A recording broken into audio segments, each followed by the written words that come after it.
खूब अच्छी तरीके से गा गा के पढ़ा, गा गा के वो मतलब तरन्नुम के लहजे में उसको पढ़ाते हैं। तो वो जो तरीके से वो पढ़ा रहे हैं वो सऊदी तरीका है। काफ़ी वीडियो वायरल हुआ था एक बार वो, कि वो खेल खेल के तरीके से बहुत लय के साथ कि आम पढ़ेंगे या ये पढ़ेंगे, इस तरीके से समझाया। वो क्या है, वो सऊदी तरीका है। तो 20 तरीका यहाँ पे बिल्कुल सही है। अब तीसरा देख लेते हैं, कुल ज़बान का तरीका। कुल ज़बान के तरीके में भी एक बार बात हो चुकी है कि तहलीली और तनकीदी तरीका दोनों में।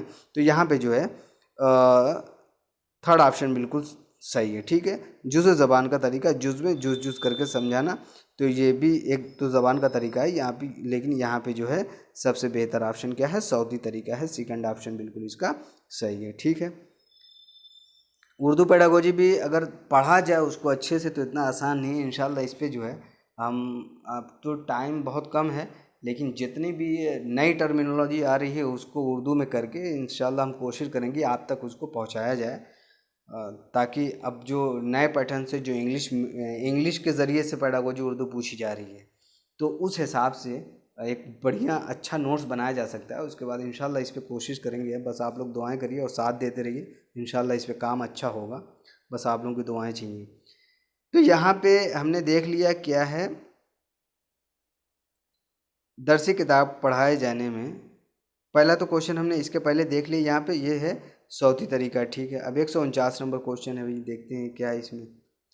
दरसी किताब से पढ़े जाने का मतलब क्या है। अब देखिए, अब हम अगर आला दर्जे की बात करें, जैसे मान लीजिए यूनिवर्सिटीज़ वगैरह अगर हम देखते हैं, जैसे हम लोग पढ़ते हैं यूनिवर्सिटीज़ वगैरह में, तो वहाँ पे क्या है कि कोई चीज़ पढ़ा रहे उससे परे जाने का मतलब ये है कि भाई पता नहीं कहाँ कहाँ घूम रहे हैं और क्या क्या बातें कर रहे हैं, जो मौजू उससे तो भटक ही गए, ठीक है। वो आला दर्जे की बात होती है ये सब। लेकिन हम इसको क्या है कि हर चीज़ को मुस्बत तरीके से लेना है। अब उसको मनफी निगेटिविटी जहन में लाने की ज़रूरत नहीं है अगर आप पेडागोजी कर रहे हैं तो, ठीक है। दरसी किताब के अलावा इजाफी तदरीस में तदरीसी मवाद फराहम करना। अब देखिए ज़बान से मतलब दरसी किताब से पढ़े जा रहे हैं, दरसी किताब से पढ़े मतलब जा रहे हैं, तो अब क्या वो अपने तजर्बात को शेयर कर रहे हैं, और उसकी अलग अलग जो आपके रियल लाइफ ज़िंदगी है उससे वो मिसालें जोड़ के आप तक पहुंचा रहे हैं। तो ये है इजाफी तदरीसें फ़राहम करते हैं, पहला ऑप्शन है। दूसरा ऑप्शन क्या है, दरसी किताब को नज़रअंदाज करना और उससे पढ़े जाना। भाई दरसी किताब को नज़रअंदाज भी नहीं कर रहे हैं, दरसी किताब है तभी तो वो पढ़े जा रहे हैं भाई, उसे मिसालों के ज़रिए से, ठीक है। अब किताब और मौलिम इसीलिए होते हैं कि बगैर मौलिम के किताब समझ में नहीं आएगी, और किताब बगैर मौलिम के उसका कोई फ़ायदा नहीं है, ठीक है। ये आम बच्चों की बात होती है। जब भी कोई बात होती है वो अक्सरियत को देख के बात होती है, ठीक है। ये नहीं कि अकलियत को देख, अक्सरियत को देख के बात होती है। कुछ लोग ऐसे जो चीज़ किताब से भी पढ़ सकते हैं, लेकिन वो स्पेशल होते हैं, ठीक है। लेकिन वो अकलियत में आ जाते हैं, बात हमेशा अक्सरियत की होती है, ठीक है। दूसरा ऑप्शन हो गया। तीसरा क्या है भाई, दरसी मालूमात को दरसी किताब पर मरकूज़ होना चाहिए। अब भाई ऐसा भी नहीं है सारी मालूमात को दरसी किताब पर मरकूज़ होना चाहिए, भाई ऐसा भी नहीं है, ठीक है। और तीसरा क्या है, दरसी किताब से परे जाकर बच्चे को मज़ीद गिराबार ना बनाना। मतलब ऐसा नहीं कोई बहुत ऐसा बना दिया कि उनके लिए मसला बन जाए, ठीक है। ऐसा नहीं कि उनके दिल विल ना लगे और उनके लिए बहुत भारी भरकम चीज़ हो जाए, ऐसा नहीं है। अब यहाँ पे सबसे बेहतर जो ऑप्शन यही है, दरसी किताब के अलावा इजाफी तदरीस से मवाद फराहम करना, यानी पहला ऑप्शन बिल्कुल सही है। अब देखते हैं इसका भाई आखिरी क्वेश्चन है क्या है। उस्ताद तीसरी जमात के तलबा को लिफाफा बनाने के लिए, क्वेश्चन को गौर से पढ़ने की ज़रूरत है कि क्या है। उस्ताद तीसरी जमात के तलबा को लिफाफा बनाने के बारे में हिदायत दे रहा है, बच्चे उसकी हिदायत पर अमल करते हैं। इस तरह की सरगर्मी ज़बान के क्लास में बच्चे के लिए माउन होती है। अब यहाँ पे देखिए क्वेश्चन क्या है, लिखने की महारत में इजाफा। भाई क्या क्या कहा है, लिखने की महारत में इजाफा। हालांकि क्या है, लिफाफा बनाने के बारे में हिदायत है, बच्चे उस हिदायत पे अमल करते हैं। इस तरह ज़बान के क्लास में बच्चे को माउन होती है, क्वेश्चन है, ठीक है। दूसरा ऑप्शन क्या है, बोलने की महारत में इजाफा, ठीक है। तीसरा क्या है, सुनने की महारत में इजाफा। चौथा क्या है, तख्लीकी महारत में इजाफा। अब यहाँ पे एक बात देखिएगा, फ़ौरन इसको देखने के बाद आप ये करें, अरे बच्चे लिफाफा बना रहे, तख्लीकी सलाहियत लगा दी, बस देखा ऑफिशियल आंसर किया है तो कुछ और ही आंसर निकल गया। तीसरी जमात के तलबा को लिफाफा बनाने के बारे में हिदायत दे रहा है। हिदायत दे रहा है क्या मतलब है, लिफाफा बनाने के बच्चे के बारे में बच्चों को बता रहा है, और ये बच्चे इसको गौर से सुन रहे हैं, ठीक है। सुन रहे हैं, पहली बात आ गई। यहाँ से कहीं सुनना मिल रहा है, देखते हैं बच्चे सुन रहे हैं, सुनने की महारत में इजाफा हो रहा है। ठीक है, अब क्या है, उस हिदायत पर बच्चे अमल करते हैं। इस तरह की सरगर्मी को ज़बान की क्लास में बच्चे के लिए माउन होती है। सुनने की महारत में इजाफा होता है। भाई उन्होंने सुन लिया, अच्छे से उन्होंने सुन लिया, सुनने के बाद लिफाफा वो बनाया। अब यहाँ पे देखिए हिदायत सुनिए, इस तरह सरगर्मी के क्लास में क्या, इसमें हिदायत पर अमल करते हैं। अब सुनने के बाद ही वो हिदायत पे अमल करते हैं, सुनने की महारत में इजाफा होता है। ठीक है, ये रहा 150 नंबर, 150 क्वेश्चन, ये दूसरी ज़बान है। और अगर आपको अच्छा लगे तो आप लाइक करिएगा और दोस्तों तक पहुंचाइए, चूँकि एग्ज़ाम में वक्त बहुत कम है। अगर 5 जुलाई को हो गया तो आप ज़्यादा से ज़्यादा प्रैक्टिस सेट जो है, तकरीबन 20 प्रैक्टिस सेट हो गए हैं। हर पेपर में 15-15 क्वेश्चन है, तो वहाँ पे बहुत ज़्यादा आपको यहाँ से दोनों ज़बान के लिए फ़ायदा होगा। दोस्तों तक पहुँचाइए, पहली बार देख रहे हैं तो सब्सक्राइब करिए। आपका बहुत बहुत शुक्रिया, और आप मेहनत से पढ़ते रहिए। इंशाल्लाह जो है बेहतर रिज़ल्ट की हम दुआ करते हैं कि आपका जो है रिज़ल्ट बेहतर हो और नाम रोशन करिए। मिलते हैं नेक्स्ट वीडियो में फिर इंशाल्लाह जो है दूसरे पेपर के साथ। अल्लाह हाफिज़।